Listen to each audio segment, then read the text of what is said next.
পূজারিনীর মা ঠাকুরের সামনে বিয়ের কার্ড রেখে বলেন, ভগবান, তোমাকে আমি প্রথম বিয়ের কার্ড দিলাম, তুমি আমার পূজারিনীর সাথে থেকো। তখনই পূজারিনীর চোখ যায় নিজের বাবার ছবির দিকে। বাবার দিকে তাকিয়ে পূজারিনীর মনটা খারাপ হয়ে যায়। বাবার বলা কথাগুলো পূজারিনীর ভীষণভাবে মনে পড়তে থাকে। তখনই পূজারিনীর মা ও ভাই পূজারিনীর দিকে এগিয়ে আসেন। পূজারিনী বলে, বাবার কথা বড্ড মনে পড়ছে মা।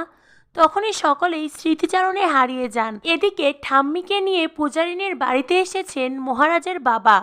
মহারাজের বাবা তখন পূজারিনীকে বলে, একদিন তুমি আমাকে ভুল করে বাবা ডেকেছিলে, আর দেখলে তো এখন আমি সত্যি সত্যি তোমার বাবা হয়ে যাচ্ছি। হ্যাঁ, আমি হয়তো ওনার জায়গাটা নিতে পারবো না, তবে সারা জীবন যাতে তুমি ভালো থাকো, সুখে থাকো, সেই জন্য তোমার এই বাবা সবসময় তোমার সঙ্গে থাকবে। তখনই ঠাম্মি বলেন, এই কি তবে আমার নাথ বউ? মহারাজের বাবা বলেন, এই দেখো, পরিচয় করিয়ে দেইনি, ইনি হলেন আমার মা। পূজারিনী তখন ঠাম্মিকে প্রণাম করে। পূজারিনীর মুখটা দেখার পরেই ঠাম্মি বলেন, বাহ, মেয়েটা দেখতে ভারী লক্ষ্মীমন্ত তো। এরপরেই পূজারিনীকে অনেকগুলো গয়না দেন ঠাম্মি। পূজারিনীকে বলেন, বিয়ের দিনে এই গয়নাগুলো তুমি পরবে।